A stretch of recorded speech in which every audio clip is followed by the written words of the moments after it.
So I have a lot of good memories of that countdown, because that's the same countdown we've been showing on the Swedenborgian Life show before it begins for all of these 5 years that we've been doing it. So, picture a lot of the time it's that countdown's going and you're sitting at the desk and like, okay, there's hundreds of people interested in Swedenborg right on the other side of that camera, and they're going to listen to this for an hour. So that's exciting and fitting, because we're here to talk about the show Swedenborgian Life today. So in less than 1 month from now, the Swedenborgian Life is turning 5 years old. And which is, by the way, infinity in internet years. So we want to take a minute now to look back and show you how far we've come. Actually, 5 years ago on the offTheLeftEye YouTube channel, we posted a video announcement about an upcoming major project that was called The New Understanding. Do you guys know what that is? Oh, well, there's actually a whole story about why you've never heard of that project. I'll start by showing you an abridged version of that very exciting announcement video. Hey everybody, this is Curtis. I'm making this video to first of all say sorry that I haven't been releasing as many videos over the past few weeks, and secondly, to tell you why and about what's coming up. There are two projects that we're working on, and they're both about going a little deeper into the worldview that the material on this YouTube channel comes from. So what we're doing is launching a 7-part video series tentatively titled The New Understanding that will cover all the basics of Swedenborg's entire worldview. All right, so that's the first project, and the second is going to be a weekly live show called Swedenborg and Life. Swedenborg's writing is so densely packed and it has so many new terms and twists that it can be a little tough to wade into. So we're going to go through it together. The first episode will be this coming Monday, June 2nd at 8 p.m. EDT, or US East Coast time. You can watch it live right here on this YouTube channel and leave comments just like you do on any other video, but we'll try to address them live. Even if you can't make the live show because of time zone or whatever, you can watch the recording here, and if you leave questions or comments, we'll try to address them at the next show, and we'll be doing an episode every Monday night. Okay, thank you. So that was 5 years ago. I think I look like 28 years older than that. It's a tough business to be in. I was very thorough in that video explaining exactly how to do this, and you may have noticed that I started by saying, here it comes, the new understanding, we're going to lay it all out, you're going to love it, and to kill time, we're going to start this thing called Swedenborg and Life, which actually began as we were just reading through the writings of Swedenborg and offering a bit of a guided tour. And of course, I thought, not many people are going to want to watch that. And I was completely wrong. That is really when our channel took off. It didn't happen right away, but after a couple of months of this, that's when our minutes watched started going up, that's when our subscribership started going up, that's when we realized we've really got something here. So, New Understanding was tabled indefinitely. Maybe it'll make a comeback someday. But it's been Swedenborgian Life since then, but that's just the beginning. As we all are aware, the mission is very important and we don't want to stay stagnant, and we want to make sure we keep evolving and growing and doing this to the best of our abilities. So, where are we going to be in another 5 years from now? We're at this crucial turning point here where we are expanding from just being majorly based around a single program to turning into the offTheLeftEye network, because we want to reach people in the ways that are most effective to them and broaden the ways in which we can call out to people who have different ways of thinking, different ways of learning.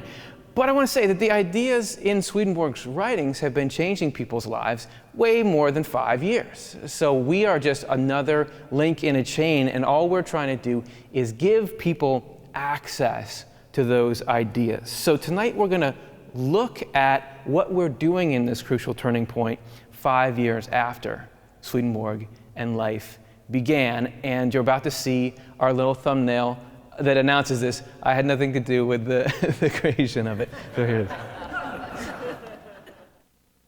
Want to solve all the problems in the world? Okay, we can. The human race has the talent and the ingenuity and the resources. Actually, the only thing standing in the way is us. Totally unnecessary compulsions like greed and pride and fear and apathy are sucking the life out of us collectively. They waste a huge amount of human capital, pulling us away from what's useful and productive because we can't help it. It seems like these illusions are promising happiness, but it's not happiness, it's misery.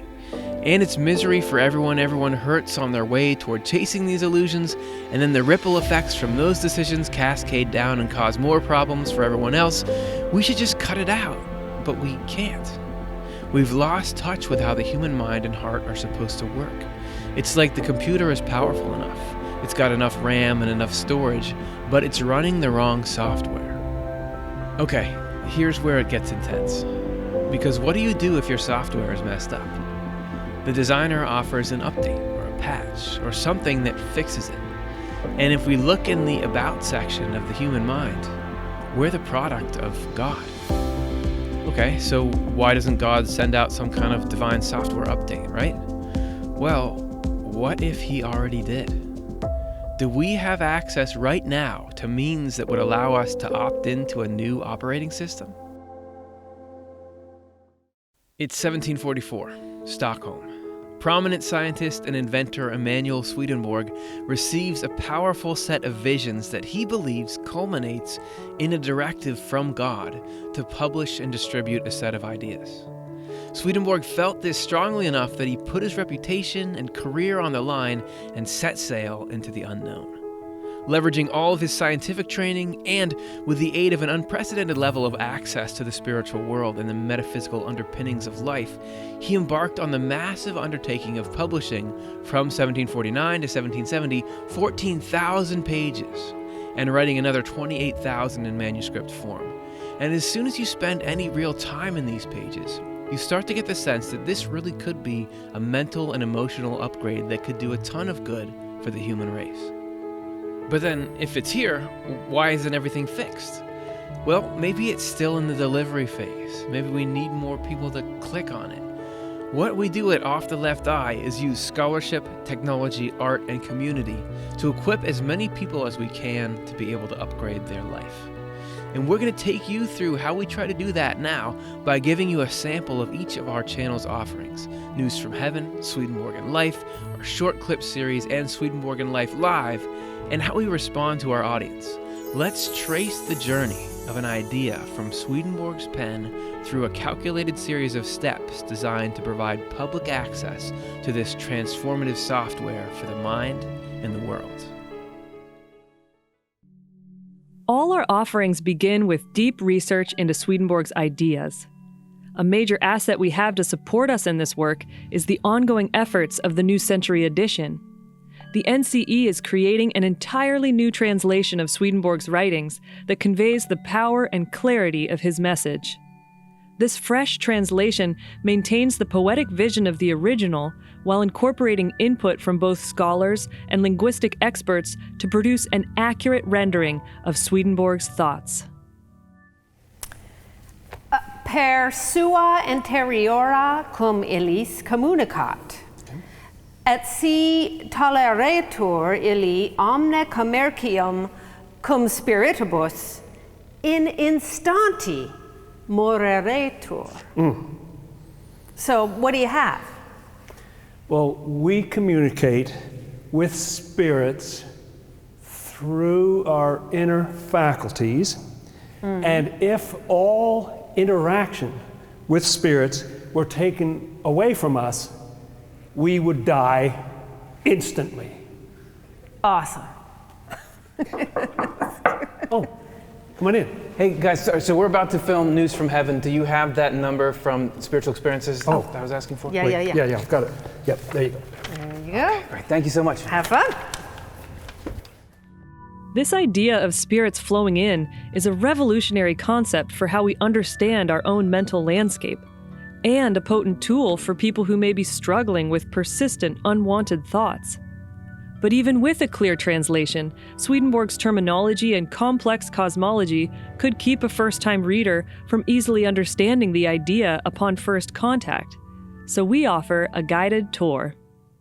Ready? And here we go in 3, 2, and 1.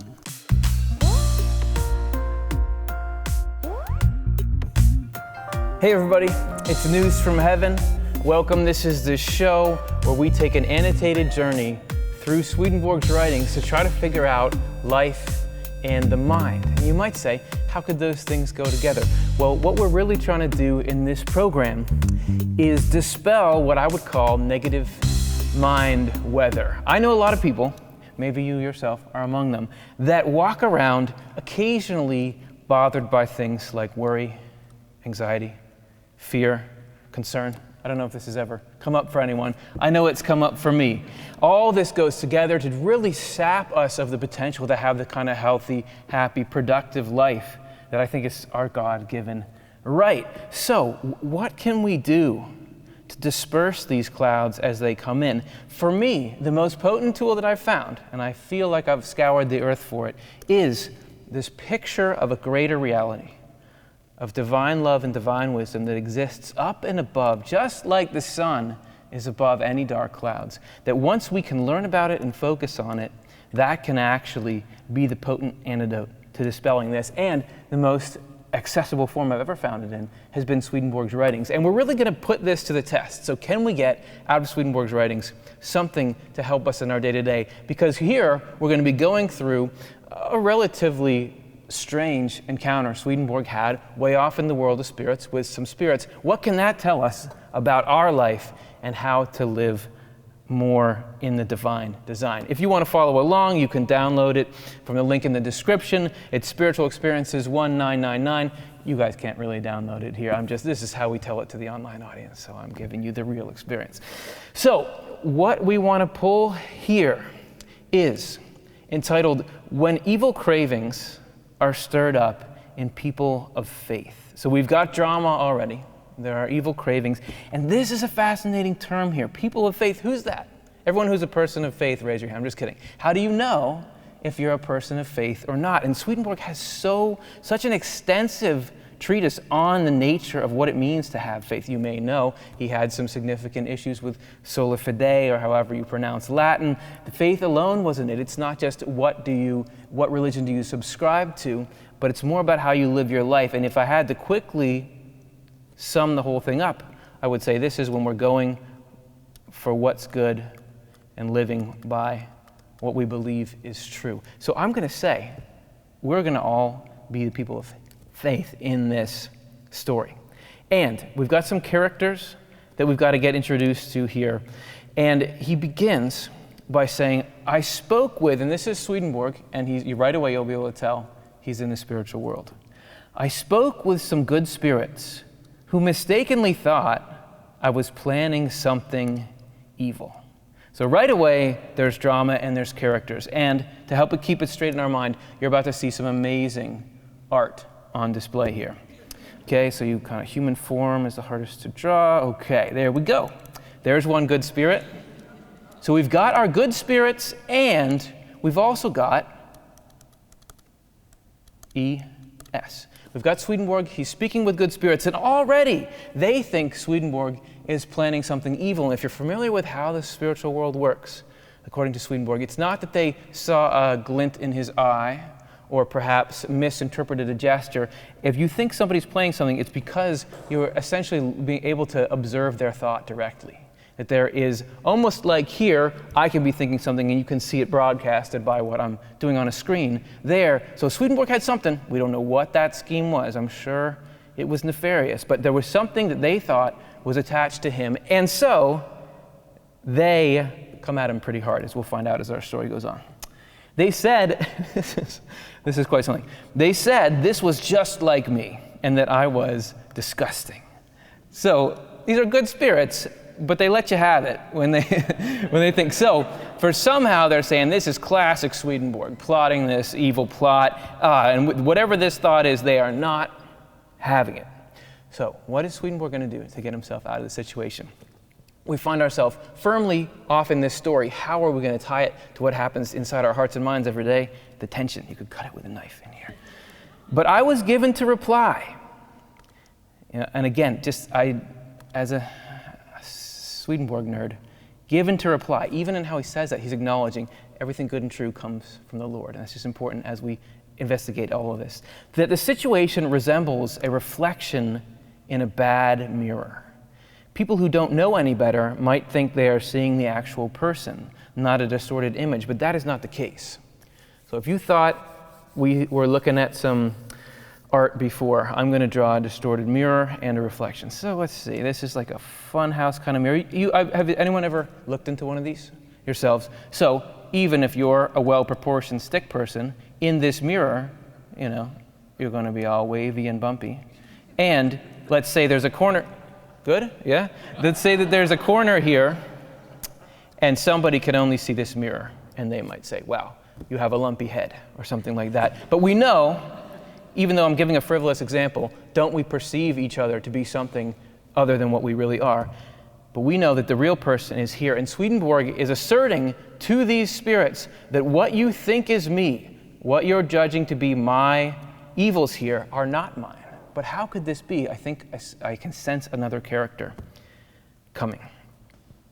And I do want to note that even though we've just begun, this suddenly, as Swedenborg does, at breakneck speeds, we've gone from talking about a specific instance to talking about all of us all the time. We go from specifics to generals to universal principles, and this is about to get really useful. Cravings and evil plans are stirred up by evil spirits. And I apologize for pausing on a comma here, but I have to add a character and we need to take a breath and understand the magnitude of that statement. So, at first, we've got evil spirits. Okay, we'll make them look a little frizzier. Okay. And these evil spirits are actually playing a role here because these cravings and evil plans, this must be what these good spirits are referring to. So it seems like they're seeing Swedenborg, they're really seeing the action of. Somehow, hell is in the psychology and stirring up, even though it's occurring in Swedenborg, he's not the origin of it, it's not his stuff. And now we start to get into the role of this blue word up here, faith. And why is faith, whatever, the affection of truth as Swedenborg describes it, why is that worth investing in? Well, let's see what are the benefits of faith. What is the benefit package you get if you invest in faith? But if the person is someone of faith, none of it sticks. Let's go color-coded here. Benefit number 1, none of it sticks, and no blame is assigned. Stop there. So you have these cravings and even evil plans, which is, it seems like you've got the will and the intellect here, don't you? I mean, you have the desire to do something and the means to carry it out.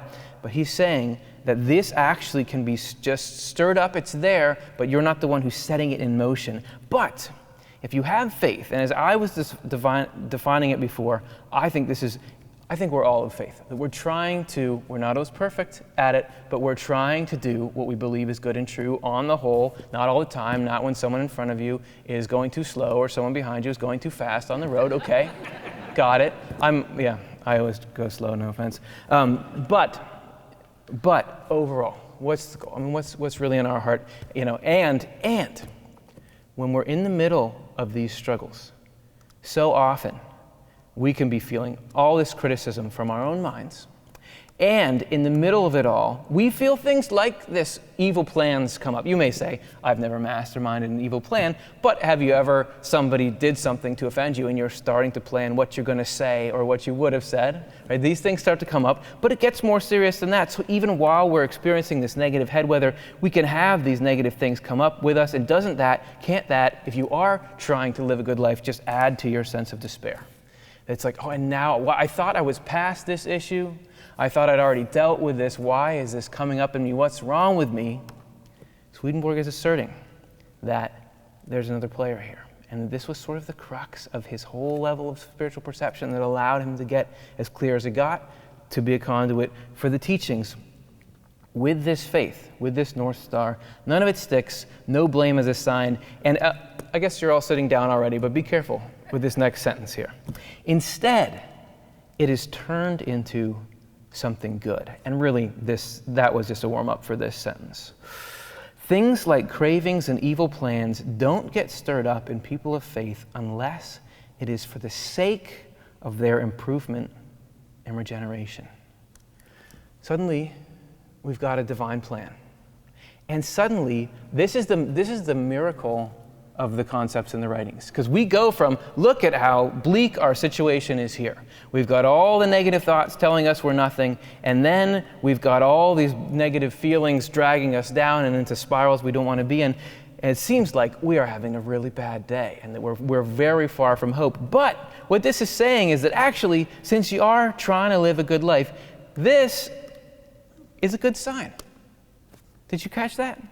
Because they don't get stirred up unless it's for this. Is improvement good? Is regeneration good? This is God saying, I know we can grow, we can stretch a little here, and this can suddenly change the way that we're relating to these things as they pop up in us. Sometimes, suddenly, we're able to say, wow, that what seemed like chaos and what seemed like nobody's out there caring is actually the divine is playing this long game where the Lord is going to bring us to a place that we call heaven, and it's a state of mind that we can be working towards now, where these head clouds no longer have power, because instead it is goodness and truth coming into us. And that is the implication of Swedenborg's strange interaction with these spirits. So it is like an image that is presented as the actual person when it is nothing but a projection of spirits' fantasies that is made to look like the person. There's an interesting, as some people online would find it, relatively bizarre spiritual mechanic, but yet the takeaway is something so comforting and so near and so dear. Are these spirits going to buy it? Are they going to let Swedenborg off the hook? What's going to happen here? They were satisfied with this response because they were good and faithful spirits, even if they come off a little gruff. And that's the news from heaven. So Swedenborg was writing here about how spirits affecting us has a purpose, and that's within the care of divine providence, which is guiding us eternally. And that's what we're going to talk about next on Swedenborgian Life. Swedenborgian Life continues to be our most highly produced program, giving people a deep dive into theological and spiritual life topics. And it's a sandbox for exploring new horizons with how to bring Swedenborg's experiences and teachings to the public.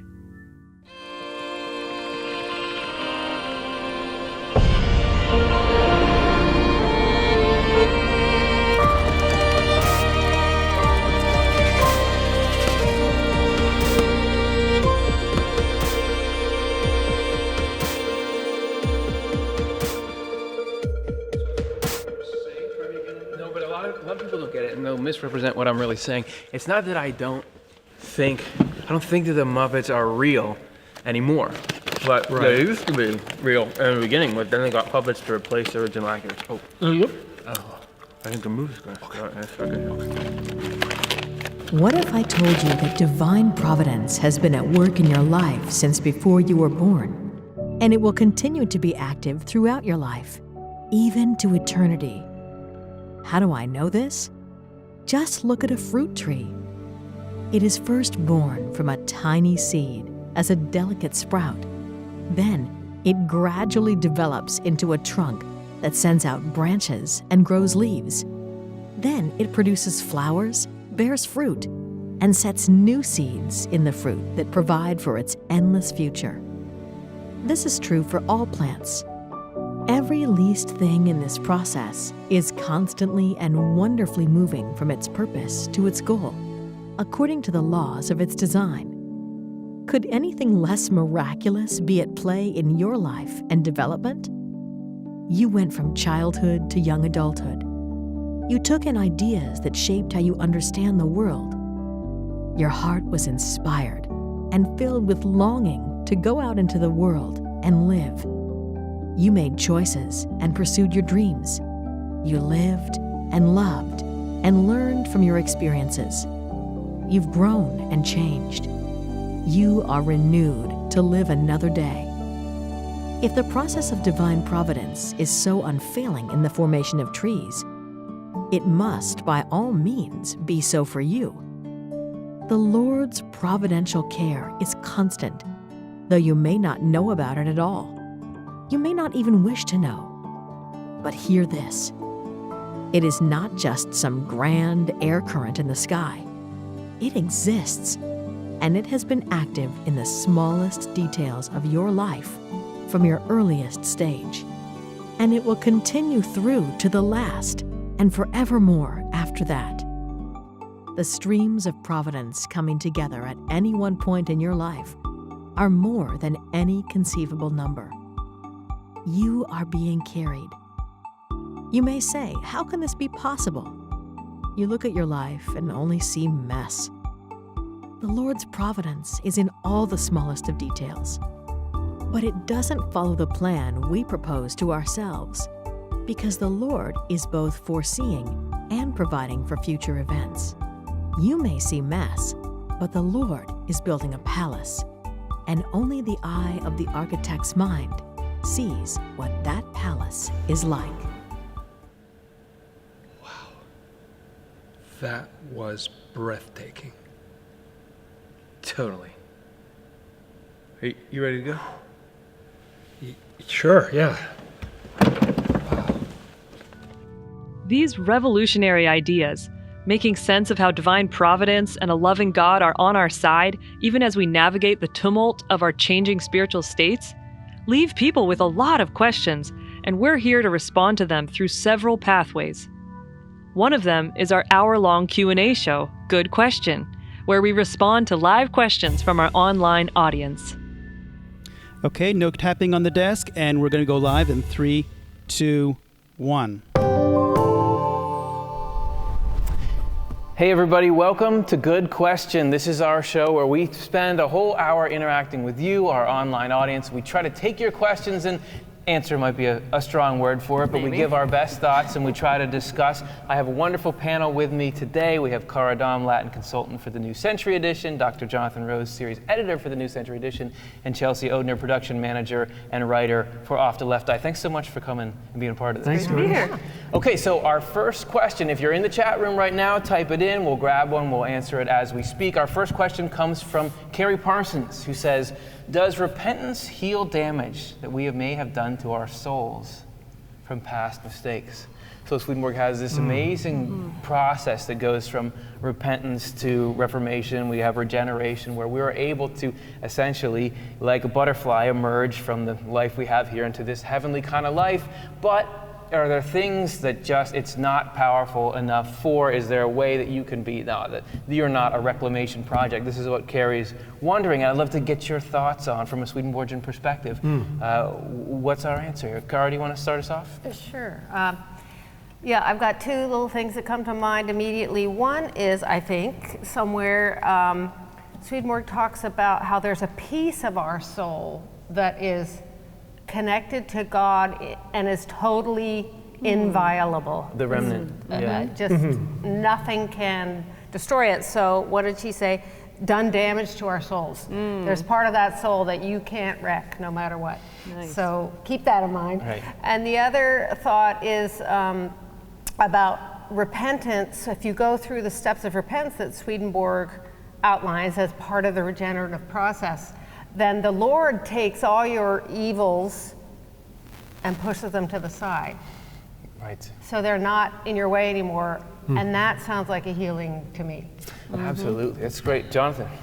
Yeah, I was, what came to me was to say there's a piece of your soul that's close to God and it's inviolable. I disagree. Someone stole my thunder on that, and I do think there's damage to lower parts of ourselves, you know, like your mind and your heart can carry scars or things from things that you've done or things that happened to you. And I do think repentance is pretty amazing. It's slow, it's gradual medicine. It doesn't work quickly, but I think it can address those things in the mind, and healing that doesn't happen in this world can happen after we die, I think. But I agree with Cara, word for word, that there is a part that's untouched, that's always in touch with God. Beautiful. Yeah, Chelsea. Yeah, similarly, what this question makes me think of is the show that we did called Regeneration, How Radical Love is Born. And that really, we even used the prop of a Jenga tower because the Lord, repentance is our cue to the Lord that we want to be going on this process and go through this healing process. And so then the Lord begins this very careful moving this piece out of the way to put in a bond of goodness and truth in us. So where we have divided these in our life, the whole repentance is exactly that, to let the Lord do that kind of transformational work on our souls, is just slowly this, and it is that slow process, like the growth of a baby in the womb, of just bonding goodness and truth together, and that is our spiritual life, you know, that we live on. Yeah. Do people play Jenga? Is that still cool? I mean, do you guys know what that is? cool. Yeah. This concept is my favorite thing that I come across in the writings, which is that things that seem like they're unhealable or unsolvable, or there's no way we could address that, there's no way we could make progress on it, you come across something that's exactly the antidote, that concept. So I feel like what we're trying to give Carrie here, this news that even things you felt like were beyond hope, there is hope. I love it. That's my favorite. Yeah, it's tempting to think that the past, there's nothing you can do about the past. Yeah. It's just there, it happened, you know. But there actually are things that can happen to that, and the Lord wants to bring healing to all those things. And as we learned in your news from heaven, it's not allowed to happen except for our improvement and regeneration. It's for your blessing. That's right. That's true. Yep. That's wonderful. True. Okay, well, that's actually all the time we have for our show today. So if we didn't get a chance to get to your question, what you can do is leave it in a comment afterwards. And actually, we have a whole team of moderators who will, throughout the week, address it.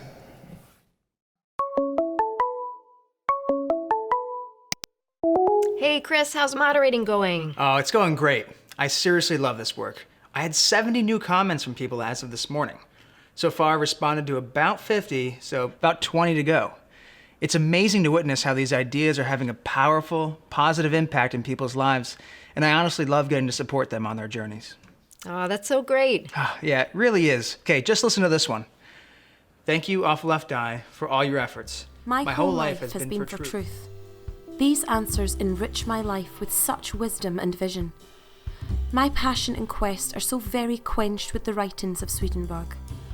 This show will change lives for many, many, many generations to come. Amazing. Wow, that's awesome. Here are 2 comments I wanted to share with you.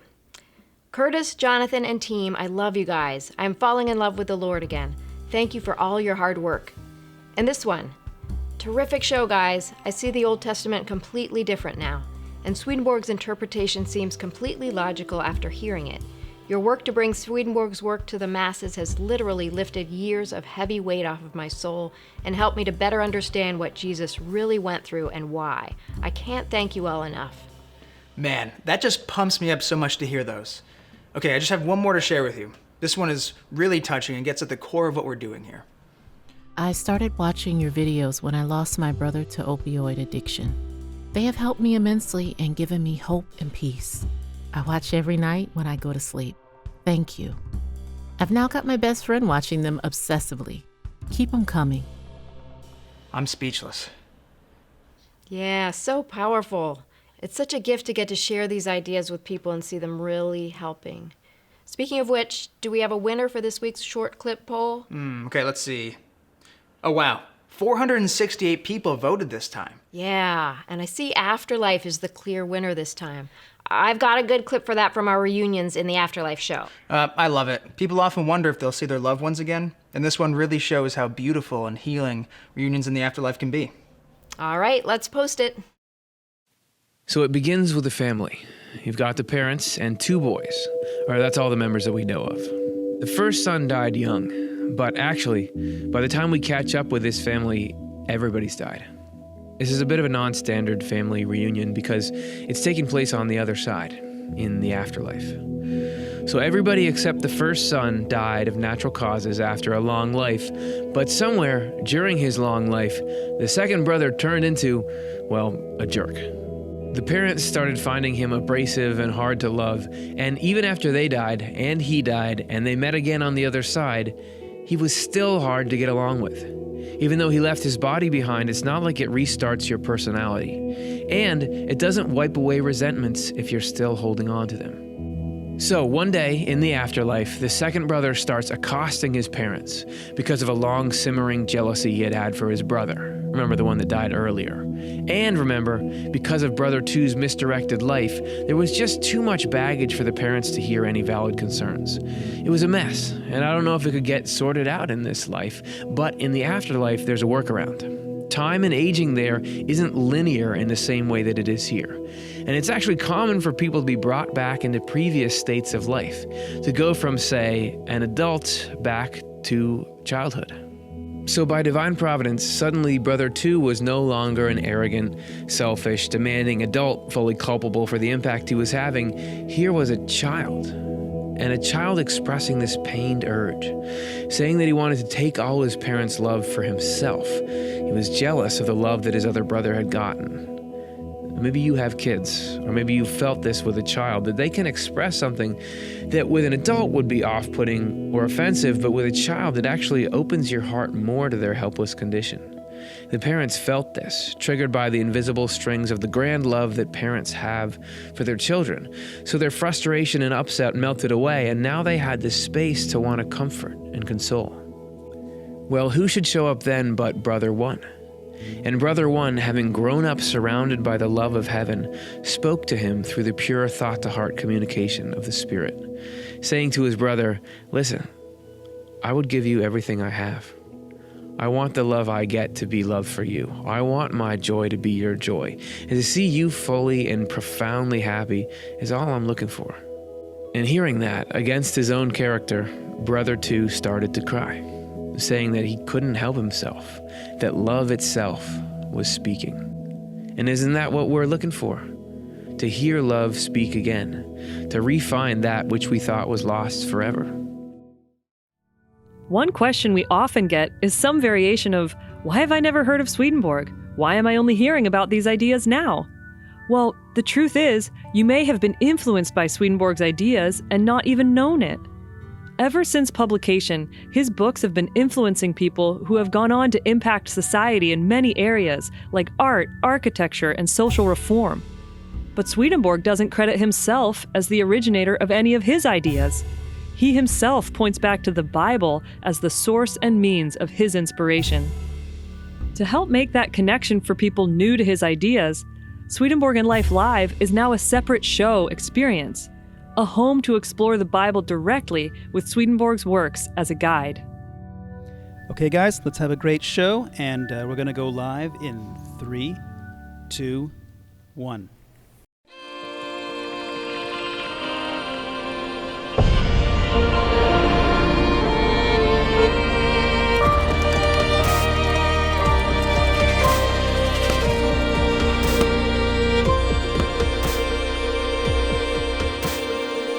Hey everybody, welcome to Swedenborg and Life Live. We're so glad to have you here. My name is Curtis Childs. You may have met my co-host, Dr. Jonathan Rose. Hey everybody. It just strikes me before we get into this show that I don't know if you're all aware, that previous clip that we showed was a very faithful paraphrase of an actual account Swedenborg gave of a family. More than once. I mean, he talks about that several times. And that phrase, love itself was speaking, is right from Swedenborg. I just didn't realize if everyone would know that's word, because I hadn't heard that before we made that clip. So it's been educational for me too. Okay, so what we do here on Swedenborg Life Live is we try to answer your questions relating to Swedenborg's interpretation of the Bible and the science of correspondences, and hopefully unravel some knots that people have had in their minds for a long time around this. So tonight we're responding to this viewer question. The Bible is easy reading for most people, but some people get a little hung up now and then. Shockingly, there are a few things in there. What about how the Bible says only 144,000 will be chosen? Again, asserting, I didn't major in math, but I feel like the percentage of the human race is not very good. What are the chances any of us are going to get in if it's only these number of people? Yeah, that's referencing Revelation chapter 7, which talks about the 144,000. There's a passage that says, "Then I saw another angel coming up from the east, having the seal of the living God. He called out in a loud voice to the 4 angels who had been given power to harm the land and the sea." Why are angels harming things? "Do not harm the land or the sea or the trees until we put a seal on the foreheads of the servants of our God. Then I heard the number of those who were sealed, 144,000 from all the tribes of Israel." And then it lists each tribe, 12,000 from each tribe. So you could see... And this has caused a lot of, what does that mean? Is that like a quota system? Or all the stuff leading up to it is fairly intense. And then we have, how is this the mark of divine love and wisdom and fairness and truth and justice to have this? So the way that the real way that I find to square this, and not just we can get past it, but really have it be something that contributes to our understanding of life and love, is to go through the lens of correspondences. So we're going to give you some of the basic correspondences that Swedenborg gave for that story. So first of all, the tribes of Israel that he talked about, he said that was people motivated by goodness from God. It's not the literal blood relatives within a certain group or something. Right. It's anybody, everybody who has that characteristic. Yeah, on certain days, that's me. So then 144,000 actually means all such people. Oh, isn't that weird? So a limited number means everybody who's that way. Just like you have 7 meaning all, and 7 multiplied by something gets us up there. 12 times 1,000. Yeah. So we now want to look at what are some numbers from Swedenborg's writings that we can pull to help us untangle this. So what's our seed passage? We're going to start in Apocalypse Explained 4:27, where he says that to be sealed does not mean to be sealed, but to be brought into that state in which their quality can be known. Oh, okay. So, I mean, it is interesting when I think about it that, like, I don't know how you feel. I'm not sure I know myself entirely, you know what I mean, let alone another human being. I don't know exactly who I am. I don't know exactly who other people are. The mystery of Jonathan Rose. Yeah, that's right. Right, a very compelling movie, I'm sure it would make. And silent film, I'm picturing it now. Okay. And so the idea that knowledge is somewhere, that it's available, and finding out about other people, like your true quality being able to come out. But what about like the foreheads or the other? Sure. Okay. So already we've got, this is potentially a deep dive into human psychology and ways that we could be known and loved that we didn't think were possible before. So now we're going to go to Revelation Unveiled 3:47, and this has got some length to it. So I'd love for you to just jump in whenever something strikes you. Go. Until we seal the servants of our God on their foreheads. Okay, that's the biblical quote. Yes. Right? Means before the Lord has set apart those who understand truth because they are good, that is, those who are good inside on a deeper level. Now, wait a second. So those who understand truth because they're good. Like, I thought the whole idea, what about faith alone? What about being saved by your faith or believing or something? That almost sounds like you can only understand truth if you're a good person. That if you're operating from love, it's almost like a magnet that will suck in the right facts. Bring truth to you. Yeah, you'll have better understanding. Okay, go ahead. We continue. Since forehead symbolizes doing good from a desire to be good. Why would forehead? That makes no sense. Keep going. Putting a seal on the forehead. Your forehead is like hard, right? Sure. What does that mean? Go on. Does not mean to actually put a seal on their foreheads, but rather to distinguish and set apart those who want to be led by the Lord to do good. Okay, and I love it when Swedenborg feels it necessary to say, put a seal on their foreheads does not mean put a seal on their foreheads. Sometimes you have to just spell it out because people get caught up in that literal meaning. Do as I do, not as I say. These people who are the ones who understand truth by being led by the Lord to do good, because that is what is meant by the servants of God. Oh, until we seal the servants of God on their foreheads. Okay, so the servants of God are those who are following this love and truth. So, and you can be serving God in any situation. You have the opportunity, and that would mean serving what is most loving, looking out for the neighbor. And Swedenborg called himself a servant of the Lord Jesus Christ. It's not, you don't got to go through a committee to get that title. Right. You just got to act from love. Right. Forehead symbolizes a desire to do good because, here you go, Jonathan Rose. I didn't know if you knew this was coming. The face is a mirror of our feelings, and the forehead is the higher part of the face. Oh, I like that. Okay, so your face is your feelings, and this is your best feeling. It's above, This is the highest level of your feelings. Okay, that's so weird that something that hard and bony would symbolize love. Yeah, but so this next half of the sentence may address why we have something hard and bony. Okay. Also, the brain, where all aspects of our life originate, is right behind the forehead. Isn't it though? Yeah. That's right, it's right back there. In most people. Since forehead symbolizes love, good love in good people and bad love in bad people. Oh, so it could be either type of love, like your forehead. Yeah, that's really interesting. Putting a sign on their foreheads is symbolic of distinguishing one person from another and setting them apart on the basis of what they love. So we've just gone through this on this long odyssey through this quote, and I was wondering, so what's our takeaway? What is this telling us about that biblical passage, and from that, what's it telling us about life?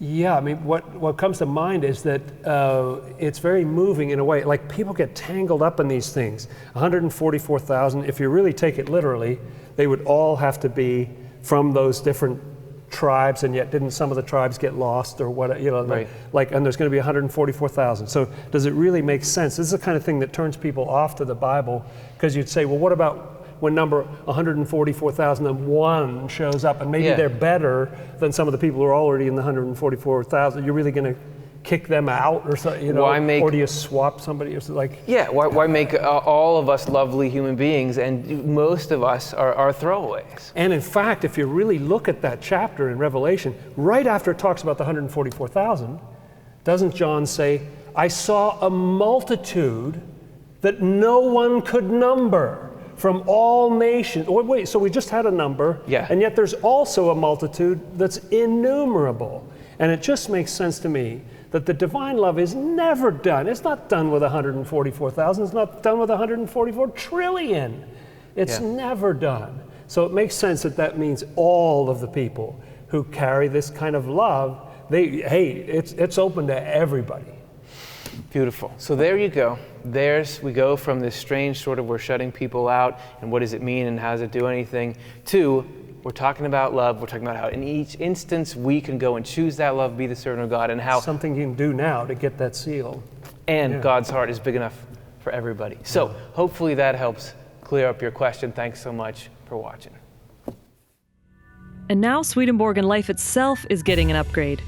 This year we're producing seasons of content, 4 shows to explore different aspects of a broad topic designed to draw new viewers to watch not just one, but a series of interesting episodes that will lead them into exploring the rest of what we offer on our network.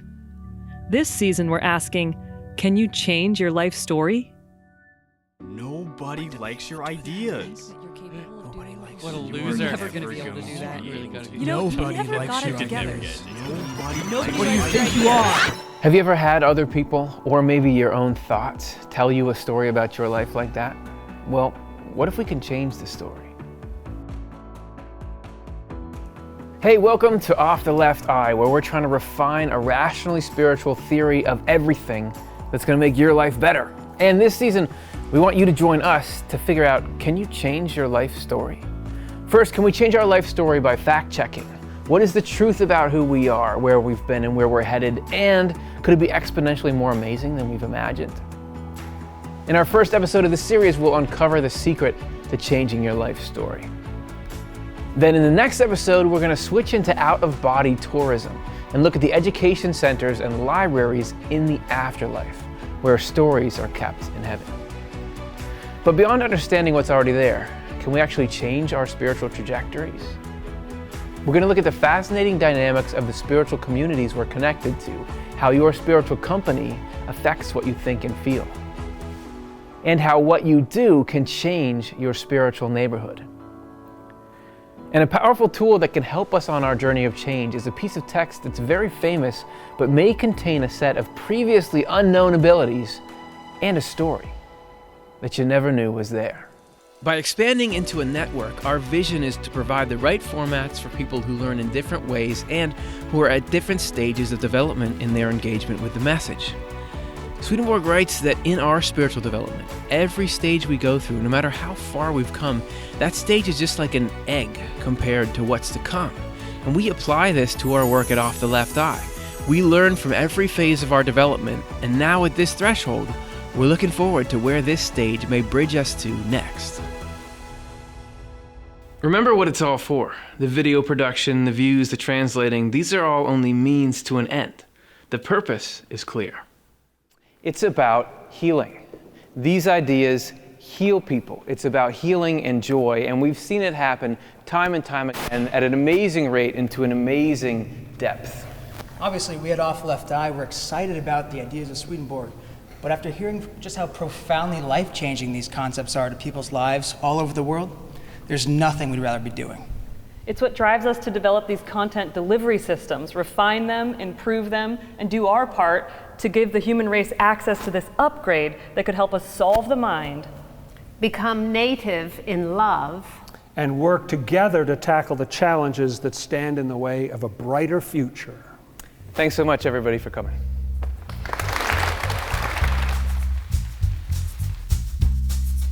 We want the ideas and insights we cover to be available for free to anyone, anytime they need them. That's why we offer Swedenborg's books as free downloads on Swedenborg.com, and we share all the content on our Off the Left Eye YouTube channel with no paywall or ads. The only way to keep this up, though, is for those of you who like what we're doing and feel comfortable giving, to give. If the idea of helping others have easy access to the content we produce feels meaningful to you, please consider supporting this cause with a donation.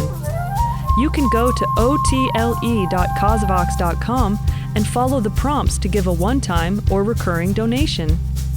We'd be honored to have you become part of our growing community of supporters who help these ideas reach and nourish thousands of people every week around the globe. Give if you can, receive if you need. If we cycle through this way, in the end, everybody wins.